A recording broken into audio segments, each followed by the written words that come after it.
ছাত্রদল, স্বেচ্ছাসেবক, শ্রমিক দল, ওলামা দল, কৃষক দল এবং আমার প্রিয় সাংবাদিক ভাইরা, মহিলা দল যারা আমার কথা শুনছেন সবাইকে আসসালামু আলাইকুম। প্রত্যেকটা প্রোগ্রামে আমরা শ্রদ্ধার সাথে স্মরণ করি বহুদলীয় গণতন্ত্রের প্রবক্তা, স্বাধীনতার মহান ঘোষক, বীর মুক্তিযোদ্ধা এবং বাংলাদেশের প্রথম রাষ্ট্রপতি শহীদ প্রেসিডেন্ট জিয়াউর রহমানকে। এবং আমরা শ্রদ্ধার সাথে স্মরণ করি আমাদের এই আপসহীন নেত্রী দেশনেত্রী বেগম, বাংলাদেশের প্রথম নারী প্রধানমন্ত্রী দেশনেত্রী বেগম খালেদা জিয়াকে। এবং আমরা শ্রদ্ধার সাথে স্মরণ করি যার জন্য আমরা রাজনীতি শিখেছি, মেরুদণ্ড সোজা করে দাঁড়িয়ে প্রত্যেকটা আন্দোলন সংগ্রামে বলিষ্ঠ ভূমিকা রাখতে পেরেছি, আমাদের দেশ বরেণ্য নেতা আগামী রাষ্ট্রনায়ক জনাব তারেক রহমানকে।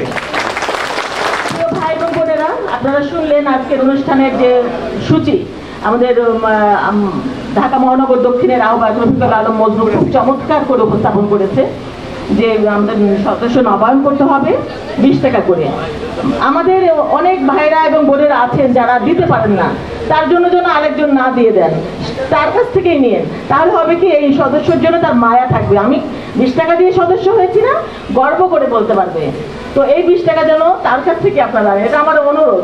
সে যদি আলাদা কারো কাছ থেকে হেল্প নিতে চায় ওখানে যেন না নেয়, অন্যভাবে নেই, কিন্তু ওই সদস্য সংগ্রহ ফর্ম ফিল আপ করার জন্য যেন তার পকেট থেকে তিনি 20 টাকা দেন, তাহলে একটা মায়া থাকবে। আমি মনে করি এটা আমার ওপিনিয়ন। কারণ আমরা জাতীয়তাবাদী দল করি।